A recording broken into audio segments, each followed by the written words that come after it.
intaada waxa weeye aad fiirin whatsappkaaga inaad akoon kale ka samayn kartid waa inaad horta jaabisaa waxa la yidhaahda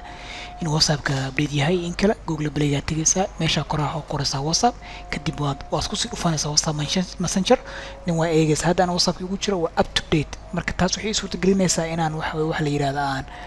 aan ku dari kara another whatsapp oo aan ka dhex samayn kara whatsappkan laftarkiisa marka before aad shaqo bilaabin si aad ila socotid waa inaad marka hore aad update u dirtaa whatsappkaaga waa soo hubisaa inuu up to date yahay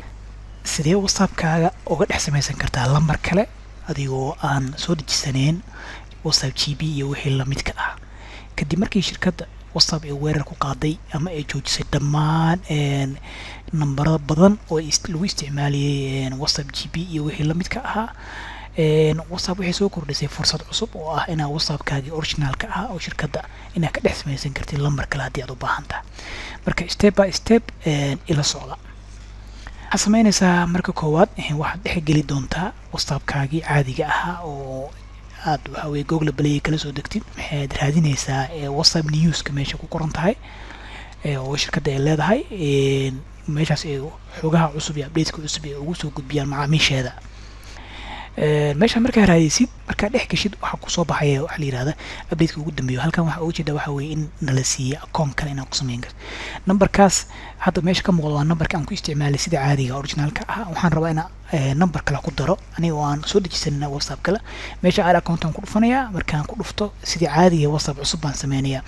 agree and continue waan leeyahay oo policy-gii iyo wixii lamidka bay ka tarjumaysaa taas nin haddaad u baahanta privacy iyo policy iyo terms of service baa akhrin kartaa agree markaad tiraahid kadib numberkaaga baa gelinaysaa hadda numberka aan ku sameynay waa number Soomaaliya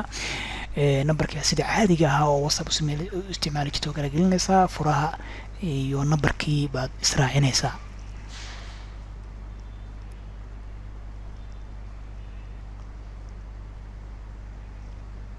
markii aad numberkii gelisid oo free wixii dhan aad gelisid kadib wuxuu ku soo diraa fariintii caadiga ahayd oo koodhka ahayd oo ka koobneed 6 xaraf ama 6 figureska kadib waxaa leedahay yes numberkan waa number sax ah waa leedahay uu ku soo diriyaa marka waa yara sugaysaa it depends on waxay ku xiran tahay khadkaaga ku xiran tahay inta uu faasileeyo automatically asaga numberada ku wada xareynaya stepkaas oo ah inuu verify gareeyo waxa la yiraahdo numberkii markuu verify gareeyo inuu waxa weeye serverka ka soo baaro uu yiraahdo numberkaas waa numberkii caadiga ah oo waxa weeye ood ku isticmaali kartid kadib waxaad u baahan tahay amiina haddii aad backup samaysto meesha very important haddii aad horey backup u samaystay for example oo kale whatsapp gb aad ku isticmaalaysay lambarkan backup aad samaystay emailadaad aad ku samaystay oo google baa ka soo restore ka soo oran kartaa haddii kalena oo aad backup ka samaysan ama numberkan uu yahay number cusub oo aad hadda inaad samaysid waa ka dhex samaysay whatsappkaaga caadiga ahaa waxaa leedahay skip baa leedahay you don't need inaad backup raadisid haddaanu skip baan dooranayaa waa numberkan waxaan waxa weeye skip baan ay backup hore ma haysan kii magaashan marka idaasantiin macno badan ma lahan hadhow aad waxa weeye bedelan kartaa halkan waxa u jeedaa waxa weeye sawirka hore aan isticmaali jiray oo automatic u soo qabtay you don't need inaad wax faahfaahin dheeraad meeshan hadhow aad dib u bedelan kartaa wax ka ahad inta ku qoran kartaa marka aniga waxaan iska saarayaa bombala yaraan iska saarayaa kadib waan ka gudbiyaa next baan leeyahay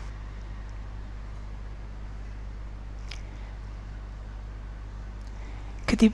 automatically wuxuu leeyahay bas keymi u baahan tahay waxaas uma baahni skip baan dhahayaa waan ka soconayaa automatically marka whatsapp numberkii cusub aan sameeyay wuxuu ku darayaa serverkii kadib waan yara sugaynaa hagaag saad u jeedaan waxa weeye automatically wuu samaysmay halka marka waxaad ku qoran waxa weeye arkaysan waxa numberka maadaama aan ku isticmaalayay whatsapp gb hore oo shirkadda iga blockay dadkii ugu dambeeyay fariimaha ku soo diray ku soo qabanaya halkan waxa ka arkaysaa waxay contactiga uu update gareynaya oo serverka ku daraya okay hadda waxaan rabaa markii aan labada account marba mid tago waxaan hadda u baahanahay inaan marba mid tago account-kayga hore whatsappka numberkayga hore iyo kan hadda cusub hadda kii cusub aan joogaa sidee geeskaas aan ku dhufanayaa hadda meesha waxa ka muuqato waxa la yiraahdo switch accounts baan ku dhufanayaa wuxuu i geenayaa waxa la yiraahdo account-kaygii hore oo whatsappka ama numberkayga hore uu i geenayaa waqti yar bay qaadanaysaa because maadaama number cusub hadda aan ku account cusub aan ku sameyn whatsappka marka wuxuu u baahan yahay wax yar oo refresh ah basirka ka saarnaa wixii kugu xirnaaba kaaga hore wixii kugu xirnaaba haddana dib baad u galaysaa oo u tijaabinaysaa inay shaqeynayaan marba mid baad tegaysaa hadda keygii hore baa ii furan hadda waxaan rabaa inaan ku laabto kii kale oo waxa weeye aan ku soo daray baan tijaabiyay haddana saddex geeskaas mar walba way ka wada simeeyay saddex geeskaas switch baan dhahayaa automatically hadda waxa ii soo baxaya waxa la yiraahdo maxay ahayd automatically waxa ii soo baxay waxa la yiraahdo akoonkii dambe oo aan waxa weeye aan ku install gareeyay aan ku daray whatsappka saasa marka labada u kala bedelaysaa mar midka doonto u tagaysaa hadda waxaan rabaa marka inaan tijaabiyo qaybta sms oo for example oo kale message-kii aan ka diro kaygii hore oo aan u diro akoonkii dambe cusbaa waxaan tagayaa waxa la yiraahdo maxay whatsappkaygii hore markaan tago waxaan raadinayaa numberkii cusbaa oo aan hadda aan ka dhex sameeyay whatsappkan laftarkiisa waan add account aan yiri kadib waan qorayaa meesha search-ga aan ku qorayaa kadib waan yara sugayaa dan uu soo baxaya waan dhex galiyaa kadib baan waxaan sameeynaya wax la yiraahdo maxay ahayd waan farin u qoray for example assalaamu calaykum salaam assalaamu calaykum aan u qorayaa waan fiirinaya markii message soo dhaca